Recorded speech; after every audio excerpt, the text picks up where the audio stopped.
ఉమ్మడి జిల్లాలోని అధికార కాంగ్రెస్ ను పార్టీ పదవుల అమ్మకాల ఆరోపణలు కుదిపేస్తున్నాయట. ఇన్నాళ్లు పార్టీ జెండాను మోసిన సీనియర్లను కాదని అధికారం మారగానే గోడ దూకొచ్చిన నేతలకే పదవుల్లో పెద్దపీట వేస్తున్నారట. ఇప్పటికే ఆ జిల్లాలో వర్గపోరు తీవ్ర స్థాయిలో కొనసాగుతున్న సమయంలో అంగట్లో సరుకులు నమ్మినట్టు పార్టీ పదవులు నమ్మేస్తున్నారన్న ఆరోపణలు తీవ్ర దుమారమే రేపుతున్నాయట. ఇంతకీ ఏ జిల్లాలో ఈ పరిస్థితి ఉంది? అసలు ఆరోపణలో నిజమెంత? 10 ఏళ్ల తర్వాత అధికారం రావడంతో ఉమ్మడి ఆదిలాబాద్ జిల్లాలోని కాంగ్రెస్ సీనియర్ నేతల్లో కొత్త జోష్ కనిపించిందట. పార్టీ పదవులు దక్కించుకుంటే చాలు, అదే 10,000 అన్న నమ్మకం పెరిగిందట. కానీ తామొకటి తలిస్తే కొత్తగా అధ్యక్ష పీఠాల్ని దక్కించుకున్న డీసీసీలు మరొకటి తలిచారన్నట్లుగా పరిస్థితి మారిందని కాంగ్రెస్ క్యాడర్ వాపోతున్నారట. పార్టీ అధికారంలోకి వచ్చాక సీనియర్ నేతల్ని కాదని వేరే పార్టీల నుంచి వచ్చి కండువా కప్పుకున్న నేతలకే పార్టీ పదవులు కట్టబెడుతున్నారని టాక్. కోంటి కోటి అన్నంత కాకపోయినా లక్షల్లో ముడుపులు తీసుకుని పార్టీ పదవుల్ని అంగట్లో సరుకుల్లా అమ్మేస్తున్నారన్న చర్చ అధికార పార్టీలో బహిరంగంగానే సాగుతోందని చెప్తున్నారు. పట్టణ అధ్యక్ష పదవుల నుంచి మొదలు పెడితే జిల్లా పార్టీలో కీలక పదవుల వరకు మూటలు ముట్టజెప్పిన నేతలకే ఇస్తున్నారనే ఆరోపణలు వినిపిస్తున్నాయట. మంచిర్యాల డీసీసీతో పాటు ఆసిఫాబాద్ జిల్లాలోనూ ఇదే పరిస్థితి కొనసాగుతుందనే ఆరోపణలు వెల్లువెత్తుతున్నాయట.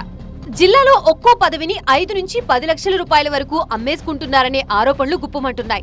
మొన్నటికి మొన్న మున్సిపల్ ఎన్నికల సమయంలోనూ కౌన్సిలర్ సీట్లని అడ్డగోలుగా అమ్మేశారని, దాని ఫలితంగానే ఆసిఫాబాద్, కేతనపల్లి లాంటి మున్సిపాలిటీల్లో ఫలితాలు తారుమారయ్యాయని, కాంగ్రెస్ ఓటమి చవి చూసిందని సీనియర్ నేతలు వాపోతున్నారట. నిన్నటికి నిన్న ఓ డీసీసీ కమిటీలోనూ పదవుల్ని ఒకే వర్గానికి కట్టబెట్టారని, ఇందులోనూ ఆయా డీసీసీ అధ్యక్షుల చక్రం తిప్పారన్న గుసగుసలు వినిపిస్తున్నాయట.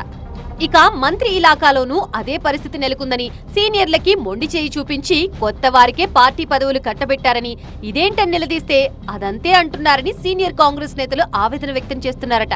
అయితే అంతా అధిష్టానం కనుసన్నల్లోనే సాగిందని, ఎవరికీ అన్యాయం చేయలేదని, డబ్బులు తీసుకుని పార్టీ పదవులు అమ్ముకున్నారన్నది పచ్చి అబద్ధం అంటున్నారట కొందరు డీసీసీ నేతలు. ఆసిఫాబాద్ లో మున్సిపాలిటీ హస్తం పార్టీ చేజారడానికి డీసీసీనే కారణమని సీనియర్ నేతలు దుమ్మెత్తిపోయడంతో డీసీసీ కన్నీటి పర్యంతమయ్యారట. పార్టీకి కట్టుబడి పనిచేస్తే లేనిపోని నిందలు వేస్తారా అంటూ ఆవేదన వ్యక్తం చేశారట. అయితే మంచిర్యాల జిల్లాలో మాత్రం ఈ ఆరోపణలపై అధికార పార్టీ జిల్లా నేతల మౌనమే సమాధానం అన్నట్లుగా వ్యవహరిస్తున్నారని కాంగ్రెస్ క్యాడర్ చర్చించుకుంటోందట. ఈ మొత్తం వ్యవహారంపై ఉమ్మడి జిల్లా కాంగ్రెస్ పార్టీలో తీవ్ర చర్చ జరుగుతోందట. అయితే కొందరు డీసీసీ నేతలు దీన్ని లైట్ గా తీసుకుంటున్నారని టాక్. ఉమ్మడి జిల్లా పార్టీలో పదవుల అమ్మకాల పంచాయతీ ఎక్కడి వరకు వెళుతుందో, ఈ ఆరోపణలపై అధికార పార్టీ అధిష్టానం ఎలా స్పందిస్తుందో వేచి చూడాలంటున్నాయి లోకల్ పొలిటికల్ సర్కిల్స్.